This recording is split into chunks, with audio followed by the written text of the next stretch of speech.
मेरे मसीह भाई बहनों, आप सबको जय मसीह की। एवरीथिंग माई जीजस यूट्यूब चैनल में आप सबका स्वागत है। तो दोस्तों, आप सब कैसे हैं? हम आशा करते हैं कि आप सब प्रभु यीशु मसीह के मीठे और पवित्र नाम में आशीषित और आनंदित होंगे।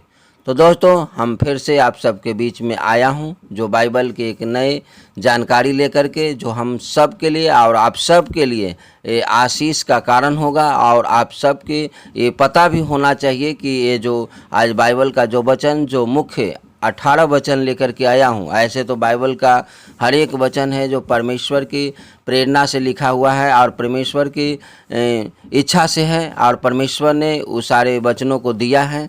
लेकिन उसी में से आज 18 मुख्य वचन को जो आप सबके बीच में मैं देने जा रहा हूँ, वो आप सब के लिए आशीषित और आप सबके छुटकारा और आप सबके जीवन में हमेशा कार्य करेगा। तो मेरे प्यारे दोस्तों, इसे हर मसीही भाई बहनों को ये 18 वचन है जो हमेशा याद रखना चाहिए और पता होना चाहिए, क्योंकि हम सब जब वचन अपने अंदर रखते हैं तो वही वचन है जो हम सब को है जो आनंदित करता है और छुटकारा करता है और सुरक्षा भी करता है। तो मेरे प्यारे मसीह भाई बहनों, आगे को देर न करते हुए हम इस वचन को देखते हैं, जो परमेश्वर का जो वचन है, जो 18 मुख्य वचन को देखते हैं।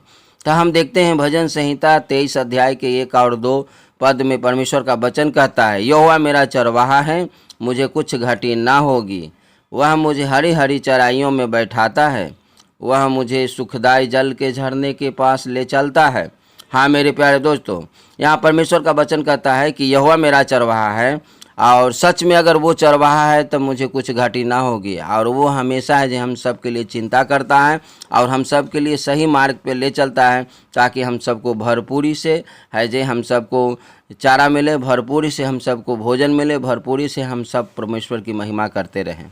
दूसरा वचन हम देखते हैं मेरे प्यारे दोस्तों, और वो है नीति वचन अध्याय 3 के 5 और 6 पद को देखेंगे।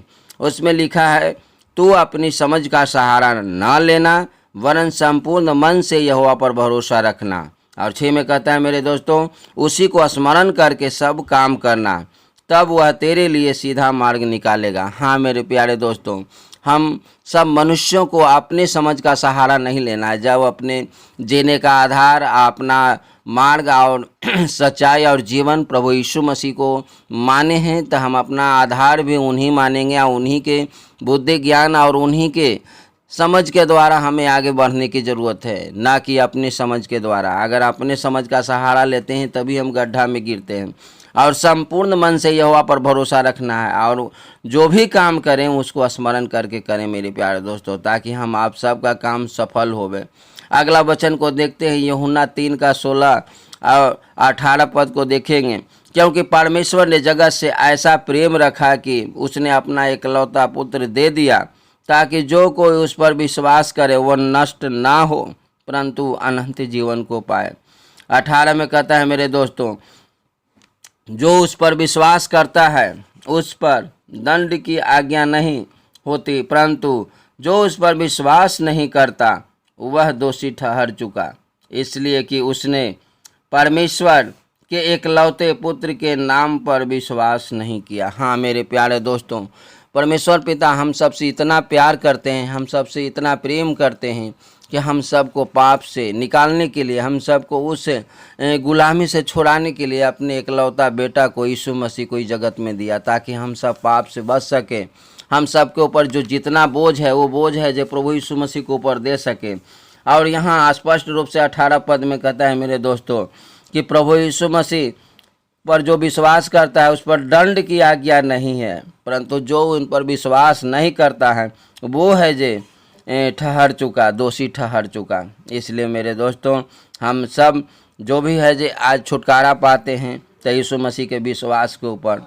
अगला वचन को देखते हैं, और वो यूहन्ना है 8 के 32 और 36 पद को देखते हैं।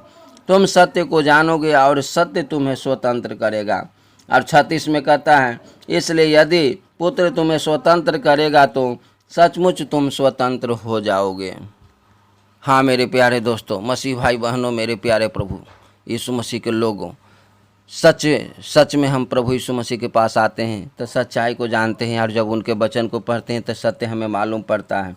और 36 में कहता है, यदि तुम पुत्र स्वतंत्र करेगा तो सचमुच तुम स्वतंत्र हो जाओगे। और सच में हमें जब यीशु मसीह ने स्वतंत्र किया है तो हम सच में स्वतंत्र हो गए। हमें उस गुलामी और उस बंदी गृह में जो बंद कैद थे पहले यीशु मसीह को पास आने से पहले, उस अंधकार के जीवन को हमें छोड़ना होगा। और छोड़ेंगे तभी हम है जे आज़ादी और स्वतंत्र महसूस करेंगे।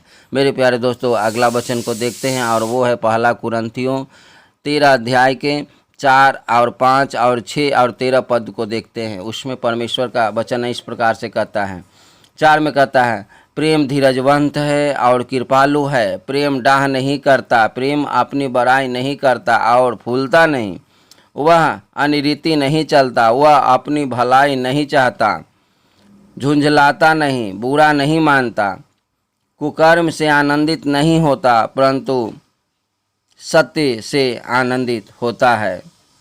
पर अब विश्वास, आशा, प्रेम ये तीनों अस्थायी है, पर इनमें सबसे बड़ा प्रेम है। हाँ मेरे प्यारे दोस्तों, यहाँ पे वचन कहता है कि सबसे बड़ा प्रेम है।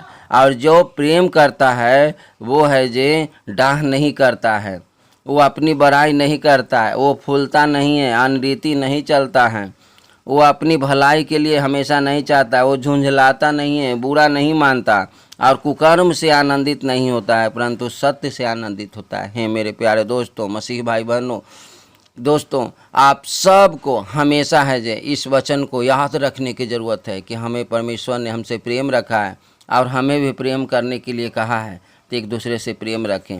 अगला वचन को देखते हैं और वो पहला तीमुथी से के देखते हैं 6 अध्याय के 10, 11 और 12 पद को देखेंगे। 10 में कहता है, क्योंकि रुपये का लोभ सब प्रकार की बुराइयों की जड़ है, जिसे प्राप्त करने का प्रयत्न करते हुए बहुतों ने विश्वास से भटक कर अपने आप को नाना प्रकार के दुखों से छलनी बना लिया है। 11 में कहता है, पर हे परमेश्वर के जन, तो इन बातों से भाग और धर्म, भक्ति, विश्वास, प्रेम, धीरज और नम्रता का पहनकर विश्वास की अच्छी कुश्ती लड़ और उस अनंत जीवन को धर ले जिसके लिए तू बुलाया गया और बहुत से गवाहों के सामने अच्छा अंगीकार किया था। हाँ मेरे प्यारे दोस्तों, यहाँ प्रभु के दास पौलुस के द्वारा यह परमेश्वर का वचन कहता है कि हमें है जे स्पष्ट रूप से भक्ति और विश्वास और प्रेम और धीरज और नम्रता का पीछा करना है। हमें है जे हर समय है जे परमेश्वर के वचन के खोज में रहना है, उनकी इच्छा को जानना है, क्योंकि जब हम इस प्रकार से करते हैं तो वो परमेश्वर पिता है जे खुश होते हैं, प्रसन्न होते हैं और आनंदित होते हैं। क्योंकि यहाँ पे बहुत स्पष्ट से कहा गया है कि जिसके लिए तू बुलाया गया है और बहुत से गवाहों के सामने अच्छा अंगीकार किया। हम लोग बहुत से गवाहों के सामने इस बातों को अंगीकार किए हैं कि हमारा प्रभु यीशु मसीह है। मेरे प्यारे दोस्तों, अगला देखते हैं रोमियो 8 के 28 पद को देखते हैं। उसमें कहता है, हम जानते हैं कि जो लोग परमेश्वर से प्रेम रखते हैं उनके लिए सब बातें मिलकर भलाई ही की उत्पन्न करती है, अर्थात उन्हीं के लिए जो उसकी इच्छा के अनुसार बुलाए हुए हैं। हाँ मेरे प्यारे दोस्तों, हम जो भी काम करें, जो भी हम बातें करें, वो सब बातें हैं जो मिलकर भलाई की होनी चाहिए और भलाई उत्पन्न करें, जिससे परमेश्वर हम सब की बातों से आनंदित हो, प्रसन्न हो और हम सबको और आशीष करें। अगला देखते हैं वचन यूहन्ना 14 के 6। उसमें इस प्रकार से कहता है, यीशु ने उससे कहा, मार्ग और सत्य और जीवन मैं हूँ, बिना मेरे द्वारा कोई पिता के पास नहीं पहुँच सकता। हाँ मेरे प्यारे दोस्तों, अगर हमें सच्चाई को जानना है तो ये भी सच्चाई बातों को जानना है कि यीशु मसीह खुद अपने आप को मुखों से कहे हैं कि मार्ग और सत्य और जीवन मैं हूँ।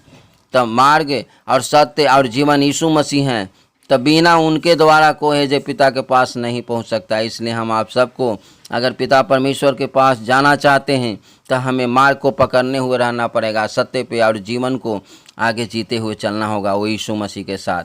हाँ मेरे प्यारे दोस्तों, और अगला वचन को देखते हैं। यमरिया 29:11 कहता है, क्योंकि यहोवा की यह वाणी है कि जो कल्पनाएं मैं तुम्हारे विषय करता हूँ उन्हें मैं जानता हूँ, वे हानि की नहीं वरन कुशल ही की है, और अंत में तुम्हारी आशा पूरी करूँगा। और जो भी हम आप सबके लिए मेरे मसीह भाई बहनों, जो परमेश्वर पिता और मेरे प्यारे प्रभु यीशु मसीह हम सब के जो कल्पनाएं किए हैं, योजनाएं बनाए हैं, वो हम सब के लाभ के लिए बनाए, हानि के लिए नहीं। और वो कहते हैं कि अंत में तेरा आशा पूरी करूँगा। तो मेरे प्यारे दोस्तों, हम आशा करते हैं कि आप सबको ये वीडियो पसंद आया होगा और प्रभु का वचन आप सबके जीवन में काम करेगा और आशीषित करेगा। तो मेरे प्यारे दोस्तों, हम आप सबसे यही कहना चाहते हैं कि हम सब लोगों को ये वचन है जो हमेशा है जो पता रहना चाहिए, जानते रहना चाहिए, जिससे हम सब हमेशा प्रभु से लिपटे रहें और प्रभु हमसे लिपटे रहें। प्रभु आप सबको आशीष करें। God bless you. जय मसीह की।